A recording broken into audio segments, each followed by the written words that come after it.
What is up, everybody? Welcome to another episode of the THPStrength podcast. My name is Isaiah Rivera. I am a professional dunker, and I also coach athletes on how to jump higher and run faster. I've been obsessively doing this for years now. And John, if you want to introduce yourself as well. My name's John Evans. I am the coach of Isaiah Rivera, I also coach other pro dunkers, have worked with a lot of other pro dunkers, have done coaching at the Division I level for track, and have a master's degree, undergraduate degree in sports science, worked in the OTC, worked in the athletic lab, doing sports performance with pro women's soccer and semi-pro track and field athletes, as well as working at Altus, interning at Altus. I'm not going to go. I know my shit. Anyways, Isaiah, go ahead.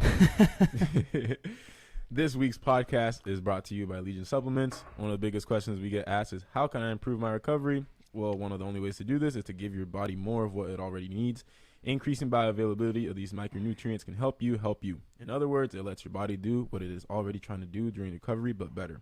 Use the code THP at checkout, and you will get a discount. Supplements are awesome. Make sure you go check them out.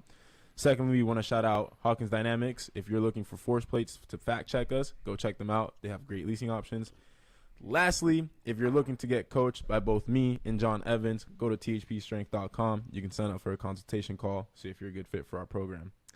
Today's episode, we are going to be covering back pain, which is one of the most common injuries. I think it is the most common injury that Americans face in this day and age. In terms of jump training athletes, it's probably the second most common problem that they deal with, second to knee pain. It is very, very common, and the chances are at some point in your life you're going to experience it. We're going to go over our personal experiences first. So for me, first time I ever experienced back pain was when I was around 19, 20 years old, and I experienced it doing a lot of deadlifts, went and did a dunk session. I remember my back was super tight. I didn't know what was going on. Took some time off. It got better.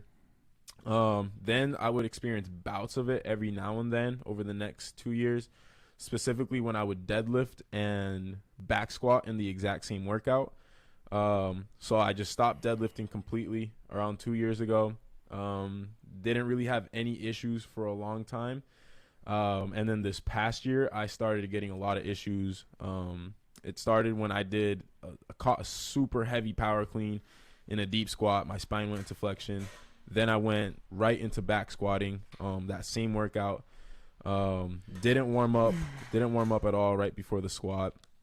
I think I went straight to I started with 225, then went straight to 295 on the back squat.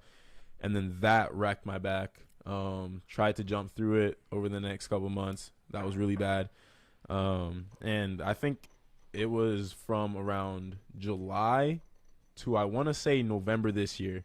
Extremely bad back pain because of that.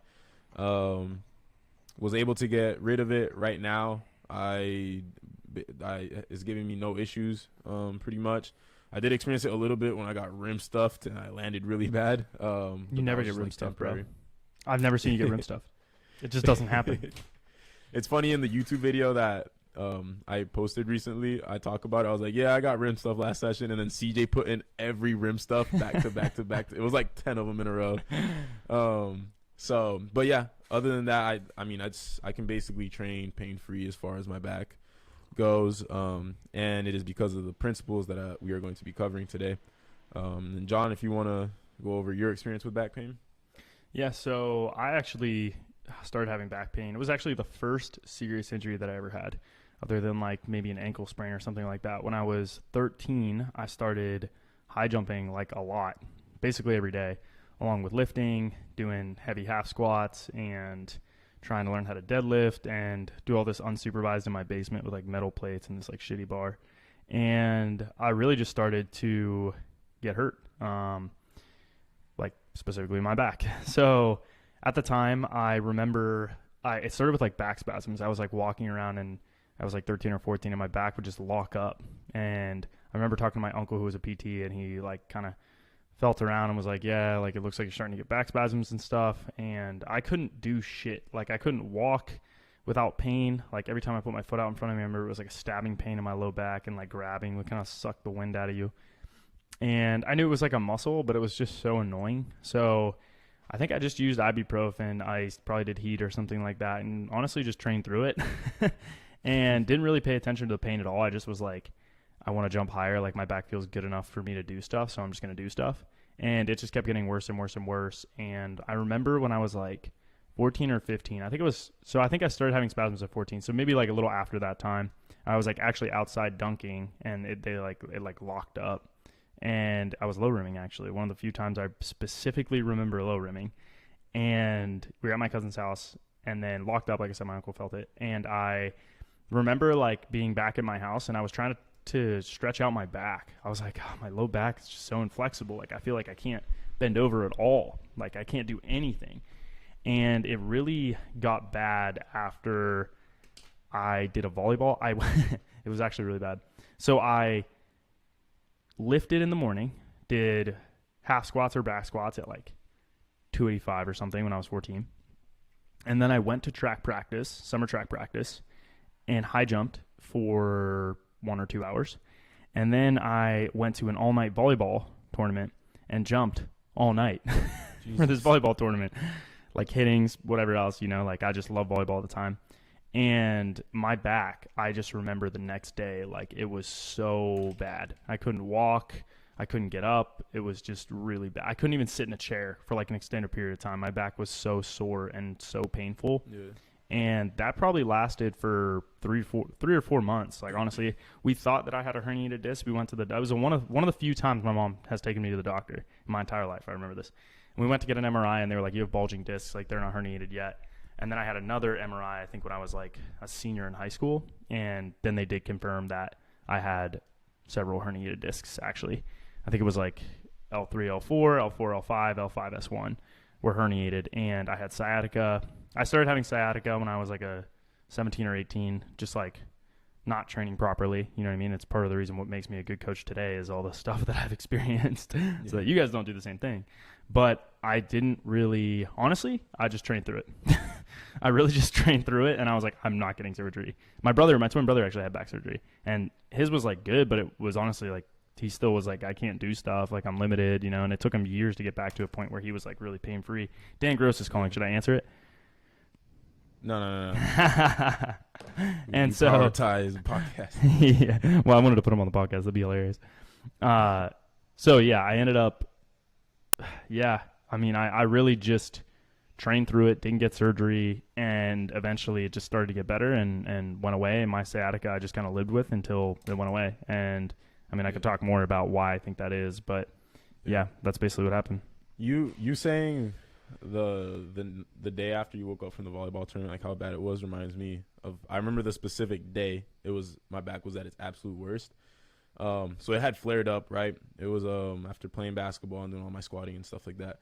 Then I had a plane ride to New Jersey. This is when I went to go get Austin. And in the plane ride, I fell asleep because I had a whole row to myself, and I fell asleep like leaning against the window of the plane. And I was like in flexion, and it was maybe like a 2-hour flight. I remember waking up and like I couldn't move, and it was horrible. And I went to Austin's house, and I remember just lying down, like caused pain. Walking, I couldn't really walk very far because I also had sciatica. And I couldn't like stretch my leg out in front of me, or else my freaking like my glute would feel like it had a freaking knife being driven through it. So yeah, it was really, really bad. Looking back at that time. So I guess now we will go into the good stuff. So just to give you guys some background, a lot of the information that we use in terms of back health comes from Stuart McGill. I highly recommend you guys check him out. Specifically, I got 2 books that I've really studied a lot from him. One of them is called Back Mechanic, and the other one's called Gift of Injury. Specifically, Gift of Injury is really good if just in general you're going through any kind of injury. It can put you into a good mindset. Can give you a lot of confidence in terms of the path to recovery and stuff like that. That book is about a powerlifter who was one of the strongest powerlifters of all time, and he literally had he cracked his vertebrae and his discs were like basically completely gone, and McGill was able to get him back to being a very elite powerlifter, back to breaking world records and stuff like that. So highly recommend you guys check that out. So the way we're gonna do this is John is gonna quiz ask him. me. I'm basically gonna quiz him. Yeah, John's gonna All right. ask me questions, and I'm gonna answer his questions regarding back pain. So just in general, when you're looking at back pain, it could be like a number of things. How do you decide what is the cause of the issue? Like, is there a way to tell, or is it just kind of like we don't really know? I guess I have my kind of approach to this, but I want to hear yours. Like, how would you identify what the problem actually was, or do you have a way to do that? Yeah. In terms of just seeing what the actual problem is, it's basically what you're able to do, what causes pain, what movement strategies are causing pain. So there could be a lot of different things. Someone might feel pain through flexion. Someone might feel pain through like hyperextension of the spine. Someone might feel pain through dynamic loading, compression, which is loading the spine up from the top. Think like just putting a bar on your back. And then it can be made worse through things like neck flexion. So if you have a loaded bar on you and then you look down, that might trigger pain. Or if you look up, that might trigger pain. Generally, from what I know off the top of my head, I know we were talking about it right before the podcast. The most common type of pain, especially for athletes that are younger, under 55, is disc bulges. Like you said, you had a disc bulge when That's right, baby. when you were a teen. And generally that is caused through spinal flexion. That's the biggest issue. That, I mean, even we've personally seen through our athletes. Yeah. Most guys will deadlift with a rounded back. They'll sit slouched in a chair. And over time, I think I have an analogy here that I put in the notes. But you want to think of your spine like a rod, like a metal rod. Think a coat hanger, right? Discs, how they're made of collagen, and they're built to handle a little bit of flexion, right? So the spine, like the vertebrae, bends, and then the disc bends, and it allows to have a little bit range of motion. Over time, like a coat hanger, right? You can move that over and over again, but eventually it's going to get compromised and it's gonna break. So that's the same thing as the discs degenerating. Mm-hmm. And that's generally what causes pain. So through the disc bulging, then it starts pressing on nerves. And it can cause a whole buttload of issues, but generally, to give you a too long, didn't read, didn't listen. Most problems are caused by flexion, which is disc bulging, but you need to find your pain triggers, find exactly what they are, and avoid them. Quick, does it matter? Like, does the actual internal issue, like whether it's an actual bulging disc or whether it's a crack in the vertebrae or whether it's pressing on a nerve, does that matter as much as functionally what is causing pain and addressing more of, okay, this is the thing that's causing pain, that's what's going to guide my intervention versus, it's a disc bulge or it's crack or it's whatever else, or is it kind of both? Yeah. It's mostly about function. Now, there's rare cases where there might be a specific issue that needs to be addressed, but it's 90% of the time it's going to be about function. That's why surgery is usually the wrong route to go in terms of. Yeah, I was going to ask that. Is surgery, like, I didn't have surgery, you didn't have surgery. Is surgery the right option? My brother did. Yeah. So surgery, it's like remember, you know the analogy you always give, you're just putting a Band-Aid on the issue, but you're not addressing the main root of cause of the issue. Mm-hmm. You can have surgery and you can go in and open up the body and fix all like the root cause and stuff like that. But if you still have poor movement strategies, if you still do stupid stuff in the weight room, if you still go out and keep doing things that cause pain, if you don't stiffen your core, the pain is going to come back because you didn't address the root cause. Mm-hmm. So surgery is it's 99% of the time is not the thing you want to do. Same thing with like taking ibuprofen or anti-inflammatories. That's just putting a Band-Aid on a bigger issue. It's like breaking a bone. You're trying to put a Band-Aid on to fix it, right? So it's definitely more about function. Function meaning find out what your pain triggers are, avoid them, and then learn how to move better and train properly. Yeah. I think That was a question I had even just in general, is like, I kind of know that if you were to put people underneath a microscope and look at them, they're like, yeah, the majority of people have issues. But one of the best solutions is not having surgery and using other interventions for back pain. Yeah. Like, And just because you might have, right, like a disc bulge, a cracked vertebrae, whatever it is, just because it looks like that under an x-ray or an MRI doesn't mean it can't be fixed, right? Because, right, just like tendons, bones remodel, it takes longer for them to remodel. Same thing with like your vertebrae, your discs, all that stuff. The example of Brian Carroll, the powerlifter that I mentioned earlier, his x-ray showed I think it was his sacrum was cracked. His discs were completely herniated. I think like L3 through L5 or something like that. Like the x-ray looked horrible. And then I think after a year they took another MRI and it looked mostly healthy. Like there was still some like disc bulging, but the sacrum remodeled itself. It was a solid bone again. The vertebrae looked healthy. So the body can heal itself. yeah. It takes a long time, but if you use proper load management, it can remodel itself, get healthy again.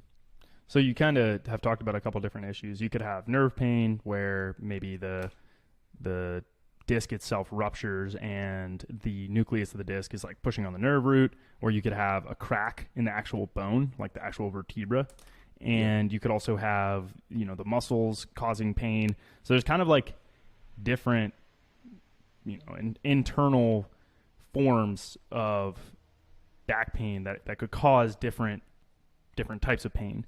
And I guess, and I've kind of said this as well, how would you approach kind of each one of those? Would it be the same approach, or like you said, is it really just come back to function where it's like, if that hurts, then do this. If this hurts, do this. Yeah. So in terms of how each of those affect pain and how you feel because of those different things, that's more about the initial like healing process. 'Cause the pain you feel from nerve damage compared to like disc bulging and stuff like that, it might be different movements that cause the pain. One of them, you might feel pain when you're walking or sprinting or something like that, versus another one, you might only feel pain when you feel when you go into flexion. So it's more about addressing the pain triggers when your back is very sensitive. Yeah. And with that, how you figure out how to do that, you have to learn your body. You have to go see a specialist, see what it is that is causing the pain, right? Mm-hmm. And take a look at your day-to-day life and what is it that you're doing. Are you sleep could be another thing. For example, are you sleeping in the wrong way? So the first step is always write down exactly what causes your pain. Pay attention. I want to say this right now because it's relevant.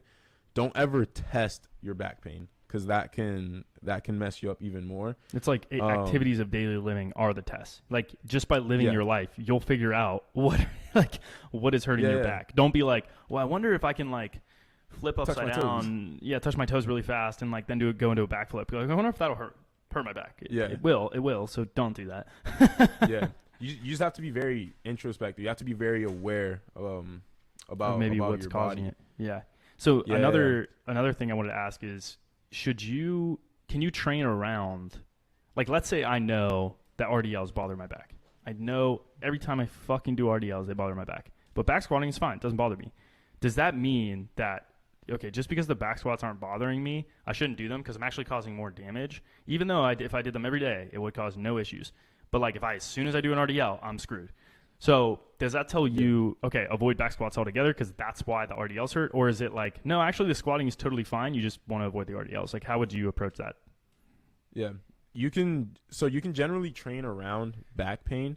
For example, like you can do upper body, you can do calf raises, things like that. But generally you want to avoid the thing that's hurting, but you don't want to completely skip it. You don't want to avoid RDLs for the rest of your life. You want to address why RDLs are hurting.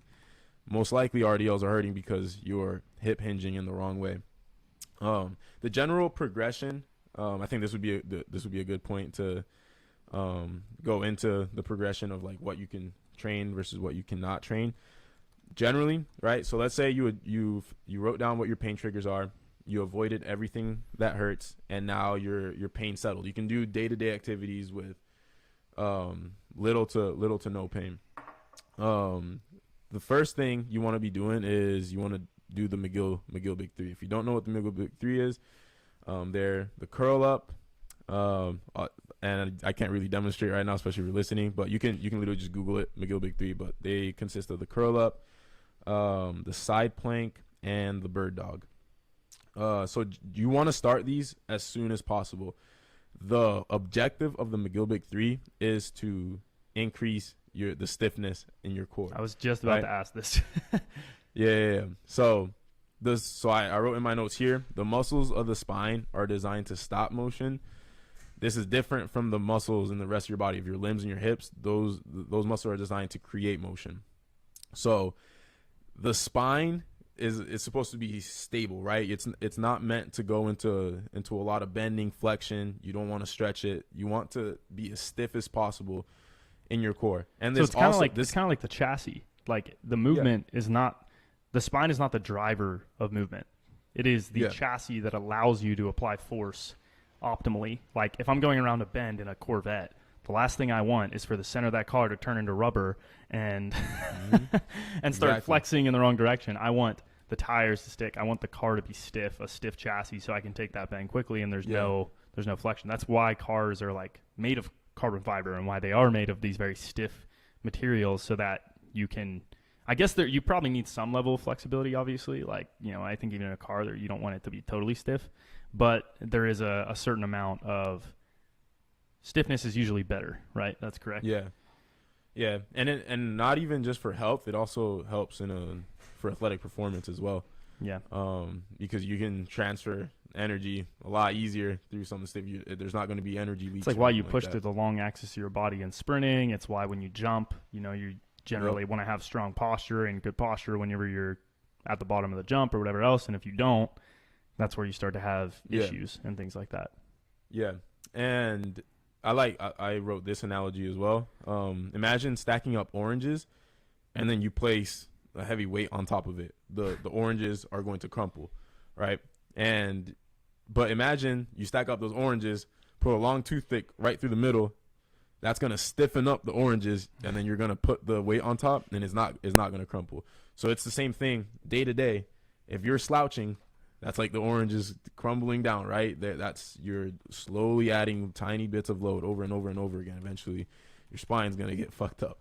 But if you have good posture, if you're stacked, right, you have the natural S curve, your core is slightly braced throughout the day, that's going to create stiffness. It's going to create a healthier spine.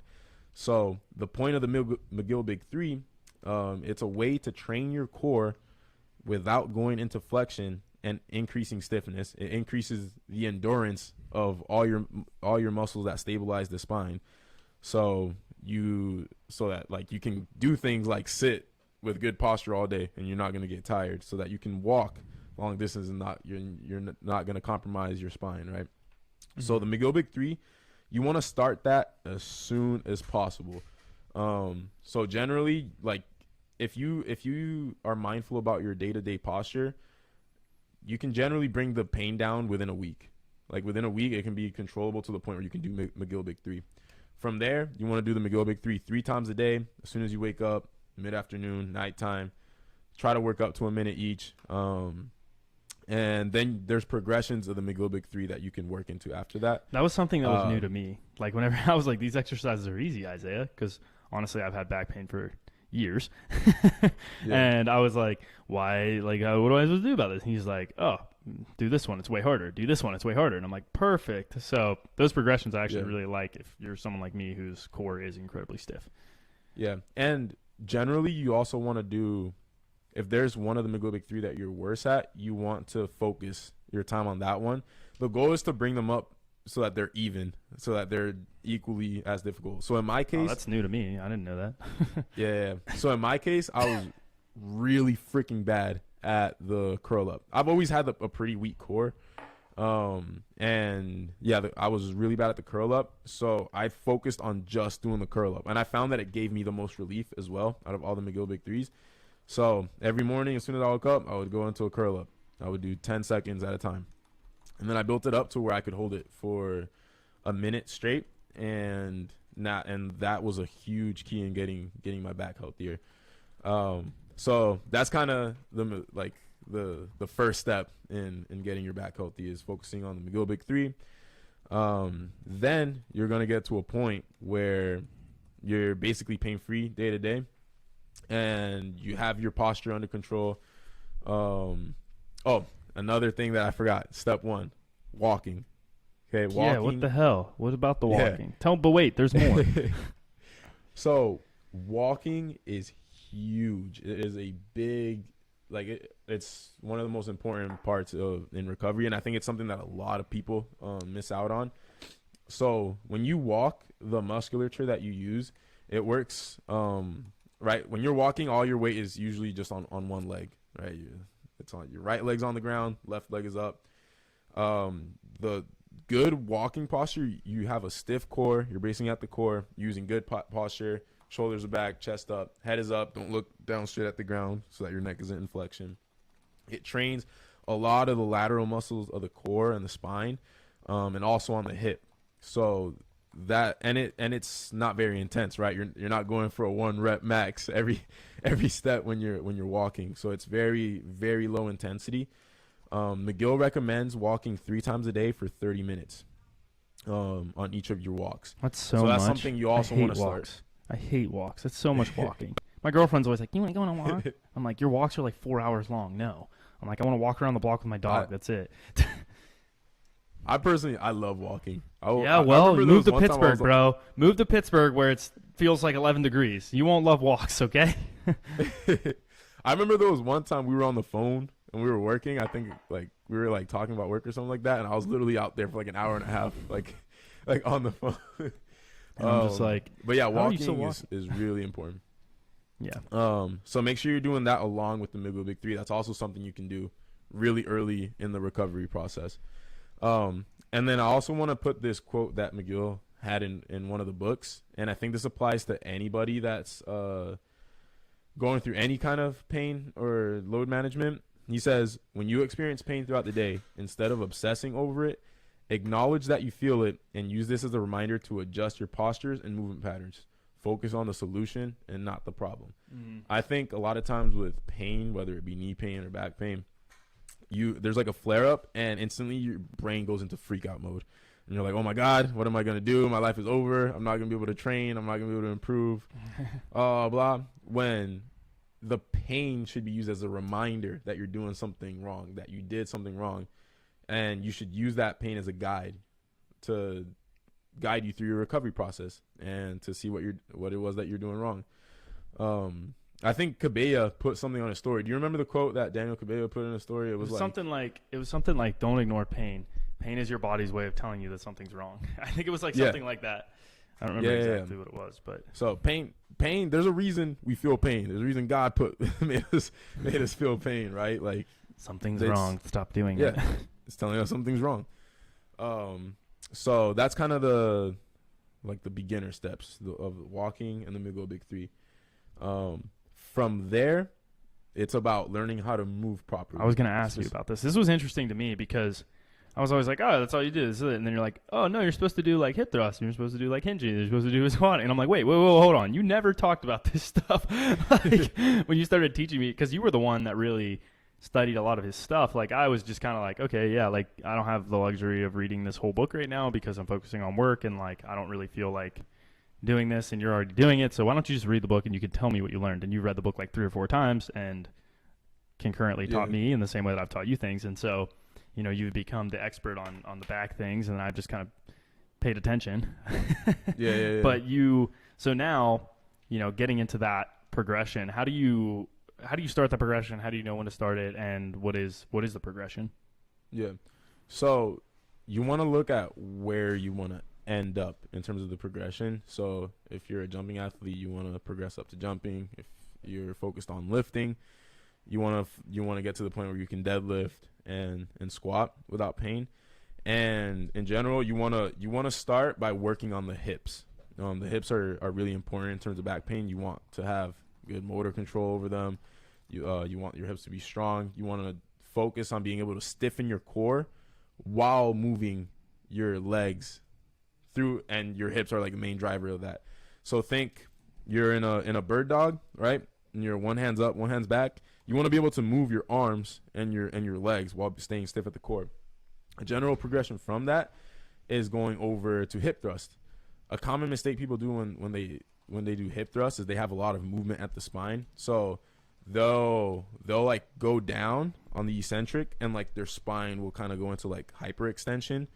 And then when they come up, they don't stiffen the core, so their spine's like still in hyperextension. That's really bad. So you want to lighten the weight. You want to start with like stuff like clamshells, single leg glute bridging, until you can master stiffening at the core. Then you want to move on to hip thrust with very low weights. And then you get to the point where you can go pretty heavy on hip thrust while staying stiff at the core. There's no pain. From there, the next progression would be an RDL, right? So remember, there's basically two ways to add load to a spine. There's shear loading, and then there's compressive loading.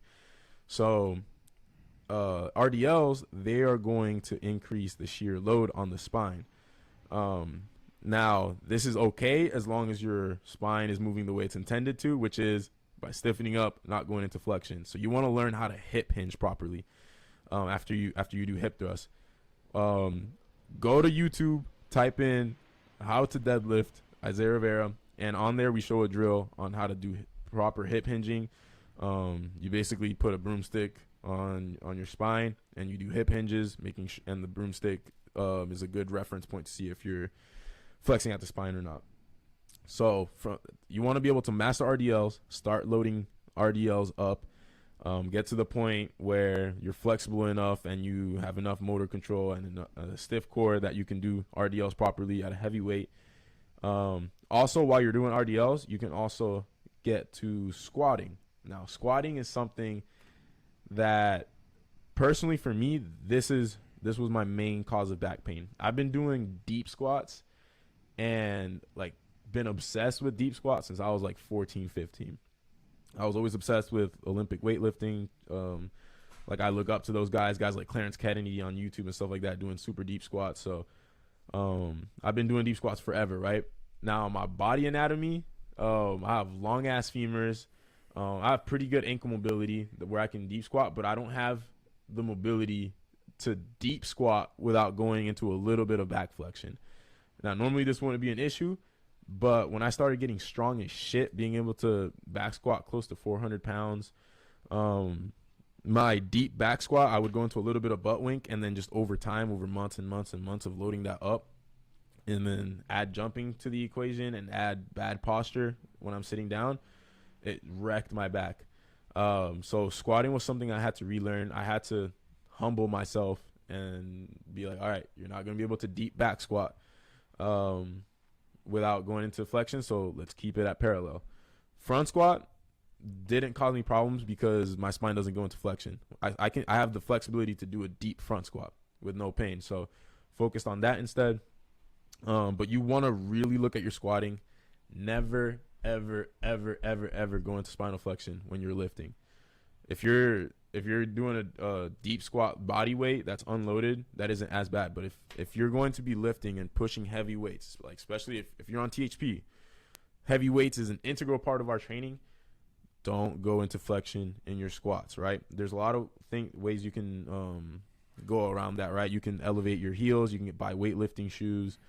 That allows you to squat a lot easier. But yeah, you want to look at your technique, make sure it's good, and then start with just the bar. And every week, it's just like getting your knees healthy. Add 10, 20 pounds every single workout. Make sure you're focusing on stiffening your core up.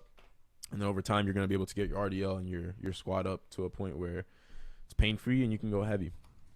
And then from there, generally, you're healthy enough to jump as well. Got it. Yeah, I feel like that progression there more clearly and concisely explained the progression and why we do what we do than maybe any other piece of information we put out. So, Isaiah, hats off to you for doing the research and putting that in a very clear order so that if you're listening to this, you're an athlete, you're maybe one of our athletes, or you are someone that is looking to training or is currently training for jumping or basketball or whatever it is, that following those guidelines are going to help you kind of create a framework for what you need to do to get back. I know when I had back pain in, what would that have been, June or July maybe, Isaiah played an integral part in keeping me grounded, reminding me that, hey, it's okay, like you're going to get back, it's just going to take time, and helping me guide my decision making, which obviously helped me as a coach moving forward. So all that said, guys, I feel like we've done a pretty good job and maybe thoroughly explaining things. The only other thing I would say we probably need to discuss is, and I guess maybe we did a little bit, but I guess, did you really discuss flexibility in the whole like stretching the spine or like whatever else? Because I think one thing that we maybe lastly want to end on is, you know, you see really often right now, or guys are getting into this like, oh, we need to load the spine in flexion, we need to do cat-cow, we need to do these like not curl ups, but they're like where you're on your, like going to a toe touch and then like curl your spine up loaded like with a barbell. And it just, I think it's a terrible idea because it really is contrary to everything you just said and all of the research. But, you know, it's contraindicated. So people are like, I'm going to do it. And you know what they say, like fake news travels 10 times faster than real news. So you just kind of see things like that. And for me, I cringe. And I'm like, this is the last thing that I want to be doing, or like, and it's never worked for me. It's only made my back worse experientially, you know? And so, cause I think everyone is like, oh, well, load's the answer. Not always the way that maybe people think it should be. Right. Yeah. So and remember, the musculature at the spine is different from the rest of your body. And like specifically your spine is different from other bones. Your spine is not meant, as we said, it's not a knee. It's not a hip. It's not meant for locomotion. It's not like your chassis of a car is not meant to propel the car. It is not the tires. It is not the engine. It is not the transmission. It is not meant to take you forward. It is not propelling you. It is holding things together so that the engine can function optimally, so the transmission can function optimally, so the tires can function optimally, so your drive shaft can do what it's supposed to do. So I think whenever we just assume like, oh, everything in the body is the same, every injury is the same, and injury is injury, and you just load it, and that's how you get the right answer. Like, not necessarily true, right? You know, how you repair a chassis is very different than how you repair a transmission. How you repair your knee is very different than how you deal with the spine. How you deal with your brain is very different than how you deal with cancer or some other, like, not every pathology is created equally. And it seems so simple, but for whatever reason, people are like assuming that, oh, stretching is always the answer, and loading and flexion and loading in full range of motion is always the answer. And like, it's not, you know? And I think that is a big misconception and something that people are kind of running with, but it's not the answer. You know, you see these like seated good mornings or whatever else, and like, I cringe. I'm like, you're just going into spinal flexion at L5, S1, like a lot of it. And that is totally contraindicated for what you should do for your back. And then you see like, it's not like the hip is flexing and they're supporting it. You know what I mean? And with perfect posture, like they're just rounding their low back. Like a seated good morning. So seated good mornings came from the Chinese Olympic weightlifting team, I believe. And those guys are crazy mobile, and they're able to do a seated good morning without flexing. I was going to ask, do they flex the spine when they do them? They don't. So they don't flex the spine. So it's a hip exercise. So they do it like a hip exercise. Yeah, it's like an RDL on steroids, basically, how they do it. Yeah.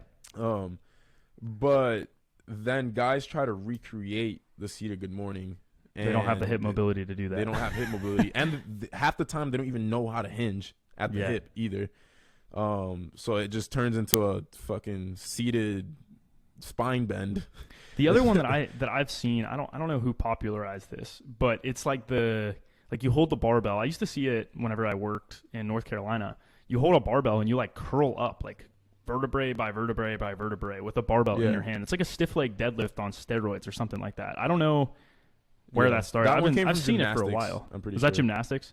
Yeah, and it is like, I mean, and then the popular program popularized it.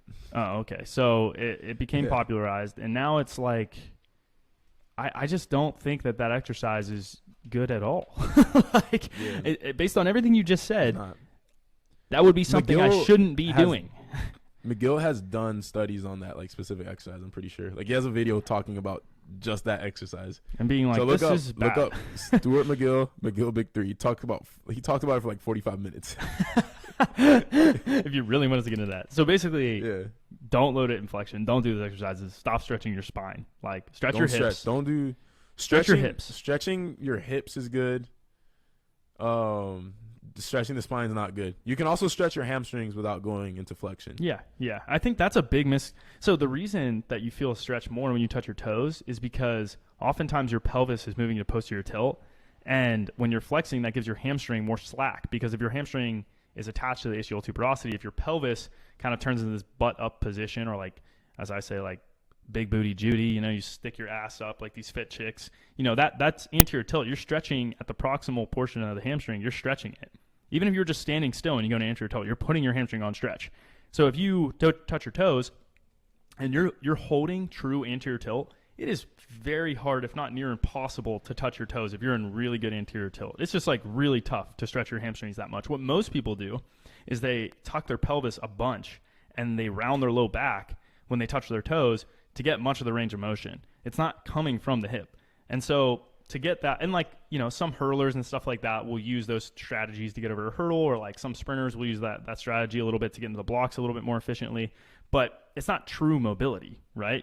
They're just compensating their movement patterns so that they're able to hit certain positions, which is somewhat normal for certain sports. But to load it, to do an activity where that's loaded, or even just use that as a stretching like protocol, I think you're just it just conflicts with everything that you just said, right? If the spine is a stabilizer and it's a chassis, you don't want to treat it like a rubber band. You don't want to treat it like this rubber fucking, like imagine a steel bar that all of a sudden just became rubber. And then you don't want to treat it that way. You don't want to load it that way. That's not how you're going to build strength. That's not how you're going to build stability. That's not how you're going to build support. My back is better and my hips are better when I don't go into these compromising positions. I think maybe the last piece I would add is like, your hips are mega important. It's called lumbopelvic rhythm, meaning your pelvis and your hips your pelvis, your hips, and your low back are intimately related, and the coordination of one impacts another. And if you can maintain that neutral spine, especially in jumping and lifting and squatting and hinging, in all of those activities, you're going to be way better off. And like I said, there's some activities where you might move into some flexion, but like Isaiah said, there is an acceptable amount of flexion that is, like there's an acceptable amount of flexion. If you don't have the hip mobility to do that, then you need to address your hip mobility. You need to work on internal rotation, external rotation, flexion, extension, and abduction, adduction. But if you don't have that mobility or whatever else, or maybe it's a bone block, don't compensate by flexing your spine like or twisting your spine.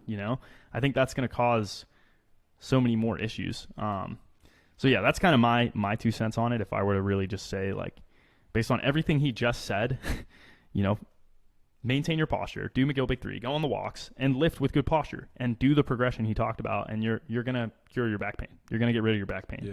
And we've seen it time and time again with our athletes, and even with ourselves. Don't ego lift. Remove your ego from the equation.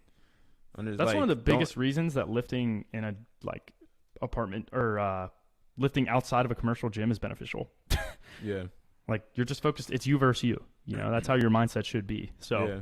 Because that's another thing that, like, the big mistake I made the last couple months is I was trying to just post big numbers on social media, strictly for social media, like just a stunt. And I started feeling a lot healthier when I was just like, look, I'm going to set my ego aside. I know I'm going to jump high regardless. I'm going to lift to make myself better, not to impress people.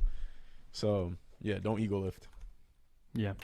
All right, guys. Well, I feel like that kind of closes the podcast out. Those are our closing remarks on it. If you're listening, make sure that you like, comment, subscribe if you're listening on Spotify or Apple on those streaming services. If you're on YouTube, which we are starting to put these podcasts back up on because Hunter's been able to help us edit them, fortunately, because Isaiah and I don't really have the luxury to do that. Make sure, again, that you like, comment, subscribe. Tag me. I try to be super active in the comment section within the first 24 hours of posting a podcast on YouTube. So feel free to ask away, guys. With that all said, peace out, and we will catch you on tomorrow's episode.